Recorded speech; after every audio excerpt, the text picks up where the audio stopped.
Terus disampaikan di sini oleh Imam Al-Haddad, orang ketika mencegah dari kemungkaran. Mencegah dari kemungkaran bukan berarti kita wajib mencari kejahatan orang, cari-cari kesalahan orang. Kesalahan yang ditutupin, yang gak kelihatan kita cari, kita korek-korek kesalahan orang untuk kita ingkari. Ada haram.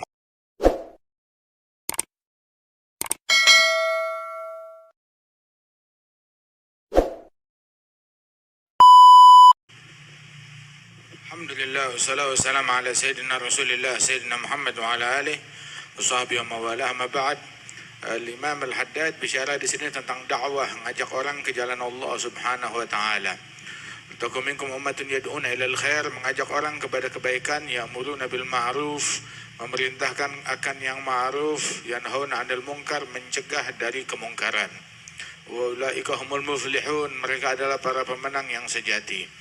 Wa Rasul sallallahu alaihi wa alihi wasallam, beliau bilang, laisa minna man lam yarham saghirana yuwaqqir kabirana ya'mur bil ma'ruf yanha 'anil munkar. Sungguh bukan bagian dari kami orang yang tidak menyayangi yang muda yang kecil, dan tidak mengagungkan, menghormati, memuliakan yang tua yang besar. Dan juga bukan bagian dari kami orang yang tidak melaksanakan amar ma'ruf dan nahi munkar. Rasulullah juga bilang di dalam hadis, man ra'a minkum munkaran falyughayyirhu biyadihi fa in lam yastati' fa bilisanihi fa in lam yastati' fa biqalbihi wa dzalika adhaful iman.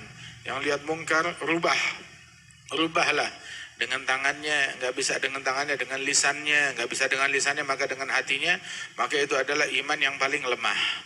Kata Rasulullah SAW, ngingkarin aja itu mudah, tetapi merubah dari mungkar menjadi ma'ruf, dari buruk menjadi jelek, dari jauh menjadi dekat, dari terputus dari Allah menjadi tersambung dan terkoneksi lagi, dari bid'ah menjadi sunnah, dari penyimpangan menjadi ketaatan kepada Allah Subhanahu wa taala. Rubah.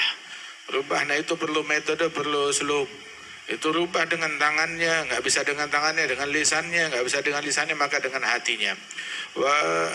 Masing-masing pun juga itu ala marahil, dengan fase dan juga kemampuan orang beda-beda. Ada orang yang mampu dengan tangannya, seperti itu tugasnya pemerintahan, tugasnya hukumah.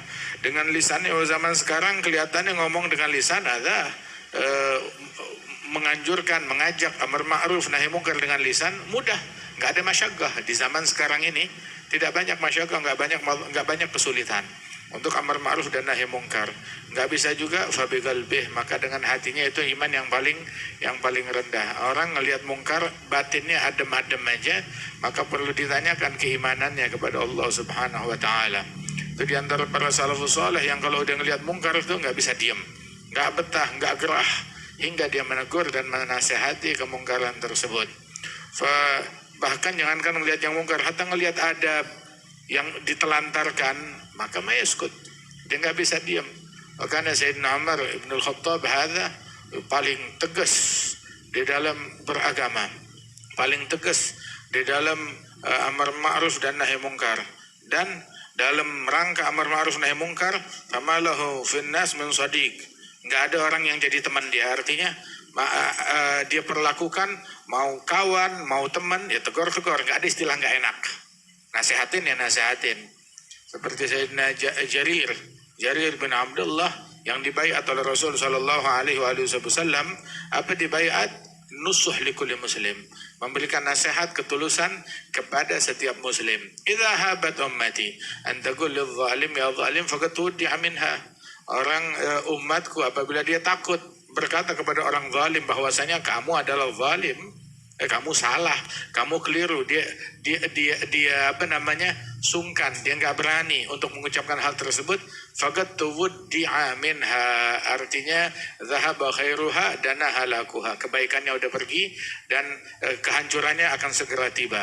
Ketika dia nggak berani bilang kepada orang yang zalim ya zalim, artinya nggak menegur orang zalim, artinya dengan bahasa sebisa mungkin memberitahu kepada dia kalau dia yang lakukan adalah kekeliruan, kesalahan, kezaliman, kejahatan yang dia lakukan.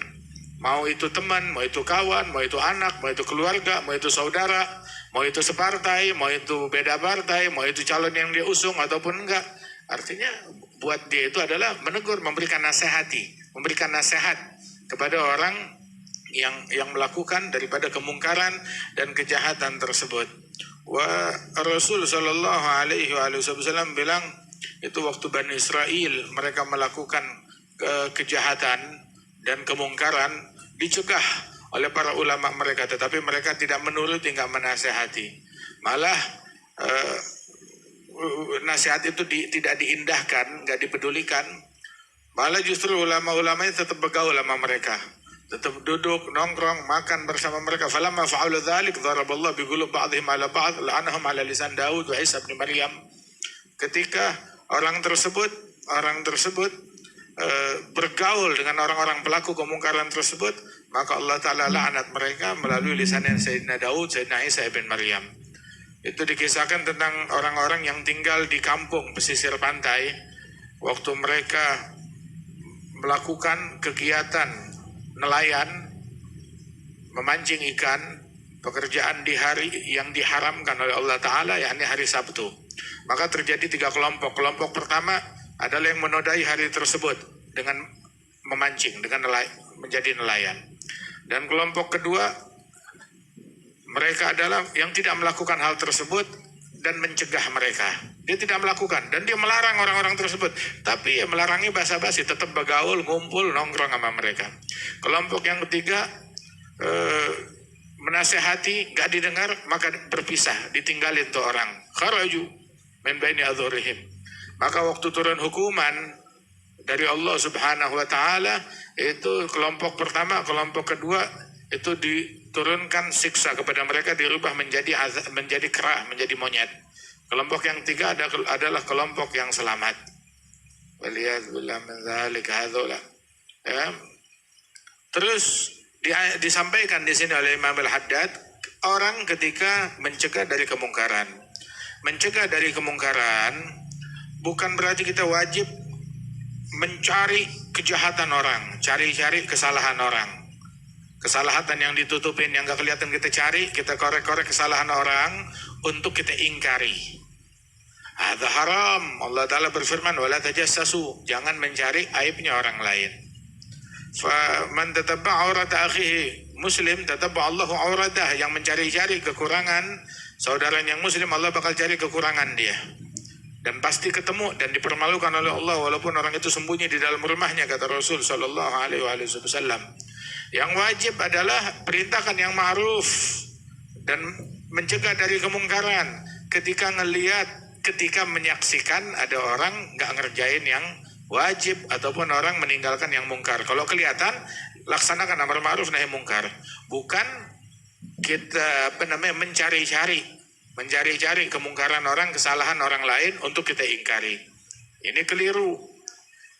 Terus juga kata Imam Al-Haddad, jangan kamu percaya, jangan terima omongan orang-orang yang menyampaikan kepada kamu tentang perbuatan orang lain. Oh, udah dengar belum? Kelompok ini begini, fulan begitu, ucapan mereka yang mungkar.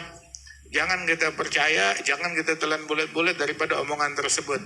Sebab tuh zaman sekarang itu orang tuh banyak berlebihan di zaman ini. Nggak ada husnudzan kepada orang Islam. Kemudian orang nyampein berita itu berlebihan, dibumbui, kemudian juga nggak tahu hakikat yang terjadi, apa yang ada di dalamnya, sehingga orang ngegampangin amanat ketika menyampaikan berita. Ngegampangin amanat di dalam penyampaian tuh udah nggak ada amanat lagi. Nggak ada amanat lagi. Dan orang juga ketika menyalahkan orang lain tuh, yang salah di mata mereka tuh yang beda pandangan. Walaupun dia orang soleh, tapi kalau beda pandangan sama dia orang, ya ada bukan orang soleh. Yang sejalan sama saya, ada orang soleh, ada wali. Yang nggak sejalan sama saya, ada musuhnya Allah.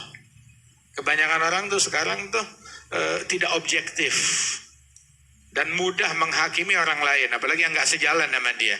Jadi pujian orang bermotif, makiannya orang juga tidak objektif. Jadi kita nggak bisa percaya.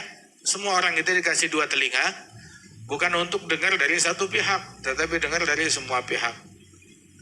Allah Ta'ala berfirman, in ja'akum fasiqun binaba'in fatabayyanu an tusibu qauman bijahalatin fatusbihu ala ma fa'altum nadimin. Apabila ada orang fasik datang bawa berita kepada kalian, maka tabayyun terlebih dahulu. Jangan sampai kita tuh jadi korban berkali-kali. Apalagi itu kalau udah di musim politik, berita politik, bawa berita tentang fulan, tentang ini, tentang itu, lah tuh sodik. Jangan ente percaya. Jangan ente percaya dengan hal yang begituan. Hati-hati. Semuanya ahsan, kita jaga mulut kita jaga mata kita jaga telinga kita. Wah, terus kita hendaknya bersikap lemah lembut dan menjauhi kekerasan dan kata-kata yang kasar di dalam berucap, dalam berbuat, dalam dakwah ke jalan Allah Subhanahu wa Ta'ala. Sebab itu dengan seseorang melakukan lemah lembut dan menjauhi kata-kata yang keras dan kasar, itu lebih mudah untuk dicerna dan diterima hak yang dia sampaikan kepada umat, kepada masyarakat. Makanya kalau kita memerintahkan orang tentang kebaikan, mencegah orang dari kemungkaran, nasihatin orang dari kaum muslimin, ahsini siyasa fi dzalik. Itu perbagus ucapan kita, ucap dengan ucapan yang baik, yang lembut, yang santun, begitu. Sampaikan kepada dia juga bukan di depan halayak ramai, secara diam-diam. Habib Umar selalu pesan sama kita juga, jangan sebut nama kelompok, jangan sebut nama individu, jangan sebut nama suatu golongan kalau nasihatin orang. Lalu terus bagaimana kita memperjelasnya? Ya katakan yang melakukan perbuatan ini ada mungkar, yang melakukan kejahatan ini itu mungkar, tanpa menyebut nama kelompoknya, tanpa menyebut nama individunya.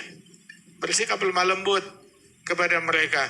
Sebab tuh orang yang maksiat, dia adalah orang yang sakit, yang perlu diobatin.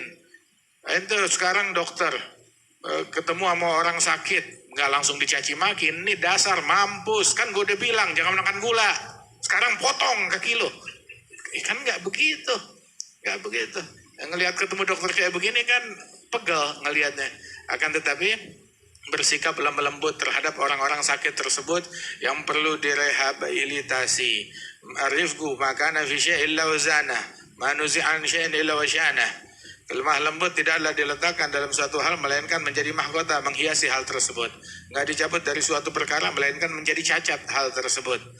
Itu disebutkan tuh ada satu orang dari Bani Israel, dia udah bunuh 99 nyawa, ada fil Bukhari. Kemudian datang ke satu ustadz, anu udah bunuh 99 nyawa, mau taubat masih bisa agak? Pas kebetulan salah ustadz dia. Dia bilang, kagak ada maaf bagimu, enak aja udah bunuh 99 nyawa, kamu di neraka. Neraka mungkin punya bapak moyangnya. Oh, nggak ada taubat, di neraka, ya sudah dah, kenapin 100, ustadznya dibunuh. Setelah sekian lama, akhirnya timbul lagi keinginan untuk bertaubat. Ditanya, siapa orang yang paling alim di kampung ini? Bilang, ada fulan, disamperin ustadz, saya udah bunuh 100 nyawa, kalau saya mau taubat bisa gak? Bisa. Dikasih solusi. Orang banyak bisa ngasih kritik, cuma gak ngasih solusi. Ini dia kasih solusi, bisa. Solusinya apa? Selama kamu di kampung kamu itu, kampungnya penjahat tuh gak bakalan jadi benar. Tapi keluar dari kampung tersebut, cari ke kampungnya orang-orang soleh, pindah. Di situ Allah bakalan nerima taubatnya kamu, diterima taubatnya kamu. Sudah, dia kemas barang-barangnya, keluar dari kampungnya menuju kampung solehin. Baru keluar dari kampung meninggal di tengah jalan. Datang malaikat azab, malaikat rahmat, mau bawa dia ke neraka. Malaikat azab, malaikat rahmat bilang kan dia udah taubat. Malaikat azab bilang enak aja, dia udah bunuh 100 nyawa, dia udah taubat, loh dia baru keluar kok. Tapi kan dia udah keluar. Cekcok antara malaikat, dikirim satu malaikat yang lain menengahi oleh Allah Ta'ala. Itu malaikat itu bilang, coba ukur, ini orang meninggal di tengah jalan, lebih dekat ke kampung orang jahat, maka bawa dia ke neraka. Kalau lebih dekat ke kampung orang soleh, bawa dia ke surga. Malaikat azab pede, baru keluar, pasti lebih dekat ke kampungnya orang jahat. Maka saat diukur, Allah Ta'ala perintahkan kampungnya orang jahat menjauh, kampungnya orang baik mendekat. Begitu diukur jaraknya sama, lebih dekat ke kampung orang soleh 1 jengkal. Tuh, selisih sejengkal ke kampungnya orang solehin, manfaat, selisih sejengkal. Nabi Musa waktu meninggal dunia itu bilang kepada Allah Ta'ala, Rabbi qaribni min ardil muqaddasah, ya Allah deketin saya ke tanah suci. minta dideketin. Oh, meninggalnya itu dekat tanah suci. Ramyat hajar, jarak satu batu dari dari Ardul Muqaddas ala nabiyina alaihi wa azka taslim. Sikap lemah lembut itu dianjurkan di dalam dakwah ilallah.